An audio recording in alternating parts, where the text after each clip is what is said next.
कांग्रेस के नेता प्रतिपक्ष राहुल गांधी जी विदेश भ्रमण में भारत के विरुद्ध भरपूर दुष्प्रचार करने के बाद आज बिहार में चुनावी प्रचार के पहले दिन ही उन्होंने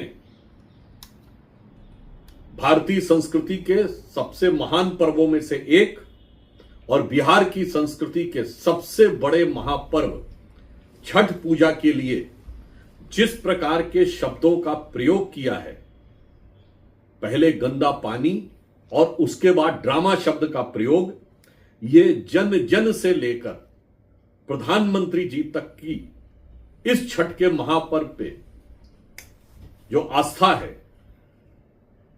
उसके ऊपर जो आदत से मजबूर होकर राहुल गांधी जी ने निंदनीय बयान दिया है, उससे बिहार की जनता स्तब्ध है और आक्रोशित है। जो कुछ ये महागठबंधन और राहुल गांधी जी कर रहे हैं, यह कोई पहली बार नहीं है। उन्होंने गंदा पानी शब्द का प्रयोग इससे पहले भी प्रयाग के महाकुंभ में किया था और श्री राम जन्मभूमि के उद्घाटन के समय उनको नाच गाना नजर आया था और आज छठ के महापर्व पर उनको ड्रामा नजर आ रहा है। ये उनकी भारतीय संस्कृति विरोधी, हिंदू धर्म संस्कृति विरोधी और बिहार की संस्कृति के महान प्रतीक में से सबसे प्रमुख पर्व के प्रति उनके मन में जो तिरस्कार और घृणा का भाव है, वो उसको दर्शाता है। मैं राहुल गांधी जी से और भारतीय जनता पार्टी राहुल गांधी जी से बताना चाहती है कि राहुल जी, ड्रामा वो नहीं होता है। माननीय प्रधानमंत्री जी नवरात्र में 9 दिन का उपवास रखते हैं। श्री राम मंदिर के उद्घाटन के समय 11 दिन उपवास रखकर व्रत रखते हैं, शुद्ध शाकाहारी हैं। ड्रामा वो होता है कि एक तरफ आपके साथ के दल कॉन्फ्रेंस करते हैं इरेडिकेशन ऑफ सनातन धर्म, यानी हिंदू धर्म का समूल नाश। फिर विदेश में आपके लोग वो कॉन्फ्रेंस करते हैं डिसमेंटलिंग ग्लोबल हिंदुत्व, यानी संपूर्ण विश्व से हिंदू धर्म को नष्ट करना, और आप कहते हैं कि हिंदू धर्म की शक्ति से लड़ना है। और फिर कुर्ते के ऊपर जनेऊ वाली फोटो आपकी पार्टी की आधिकारिक प्रेस कॉन्फ्रेंस में दिखाई जाती है और आप मंदिर से बाहर निकलकर अपनी जाति नहीं गोत्र बताते हैं। यह होता है ड्रामा। मैं राहुल गांधी जी से और भारतीय जनता पार्टी राहुल गांधी जी से बताना चाहती है कि राहुल जी, ड्रामा वो नहीं होता है। माननीय प्रधानमंत्री जी नवरात्र में 9 दिन का उपवास रखते हैं। श्री राम मंदिर के उद्घाटन के समय 11 दिन उपवास रखकर व्रत रखते हैं, शुद्ध शाकाहारी हैं। ड्रामा वो होता है कि एक तरफ आपके साथ के दल कॉन्फ्रेंस करते हैं इरेडिकेशन ऑफ सनातन धर्म, यानी हिंदू धर्म का समूल नाश।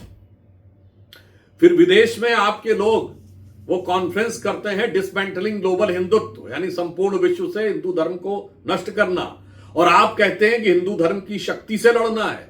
और फिर कुर्ते के ऊपर जनेऊ वाली फोटो आपकी पार्टी की आधिकारिक प्रेस कॉन्फ्रेंस में दिखाई जाती है और आप मंदिर से बाहर निकलकर अपनी जाति नहीं गोत्र बताते हैं। यह होता है ड्रामा। और मैं महागठबंधन की तरफ से ख्वाबों ख्यालों के सीएम उम्मीदवार तेजस्वी यादव जी से भी पूछना चाहता हूं कि ये बिहारियों के अपमान की कितनी लंबी श्रृंखला आप बर्दाश्त करने को तैयार हैं। पहले आपने एक ऐसे राज्य के मुख्यमंत्री को बुलाया, तमिलनाडु के मुख्यमंत्री श्री एम.के. स्टालिन को, जिनके मंत्रियों ने ऐसे अपमानजनक शब्द बोले, हम किसी को छोटा बड़ा नहीं कहते। उन्होंने कहा कि बिहारी यहां पर सफाई करने के लिए आते हैं, अर्थात बिहार की स्वाभिमानी श्रमिक जनता का अपमान आपने बिहार की धरती पर करवाया। उसके बाद आपने एक ऐसे मुख्यमंत्री को बुलाया, तेलंगाना के मुख्यमंत्री श्री रेवंत रेड्डी, जिन्होंने सीधे बिहार के कुर्मी समाज का नाम लेकर कहा था कि बिहार के डीएनए खराब है, यानी आपने बिहार की जनता का अपमान कराया। और अब बिहार की श्रद्धा के सबसे बड़े केंद्र छठ महापर्व का इतना बड़ा अपमान करवाकर आप बिहार की जनता की कितनी बेइज्जती अपने महागठबंधन से करवाना चाहते हैं। मेरा मानना है कि बिहार की जनता इससे स्तब्ध है, आक्रोशित है। भारतीय जनता पार्टी और एनडीए इसकी घोर निंदा करता है, परंतु मुझे लगता है इसके साथ ही बिहार की जनता संकल्पबद्ध है कि बिहार के निरंतर अपमान और भारत की धर्म संस्कृति के निरंतर अपमान की जो हिमाकत इंडी गठबंधन, महागठबंधन, राहुल गांधी और तेजस्वी जी कर रहे हैं, उसका पुरजोर जवाब पूरी ताकत के साथ मतदान में देकर इस अपमान का प्रतिकार अवश्य करेगी।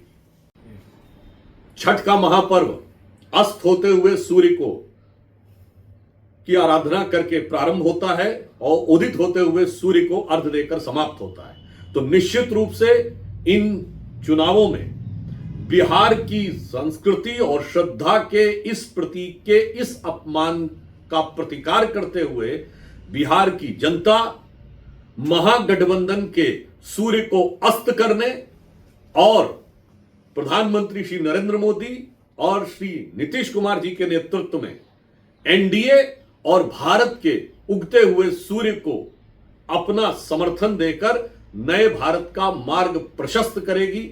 और इसे में बिहार के प्रसिद्ध कवि रामधारी सिंह दिनकर जी की उस प्रसिद्ध पंक्ति मुझे याद आती है, जो उनकी बड़ी प्रसिद्ध कविता थी, मेरे नखपति मेरे विशाल। उसकी यह पंक्ति कि प्राची के प्रांगण बीच देख जल रहा स्वर्ण युग अग्नि ज्वाल। ये बिहार की जनता के लिए विचार करने का विषय है कि प्राची के प्रांगण बीच देख जल रहा स्वर्ण युग अग्नि ज्वाल, तू मौन त्याग कर सिंहनाद रे तपी आज तप का न काल, नवयुग शंख ध्वनि जगा रही, तू जाग जाग मेरे विशाल।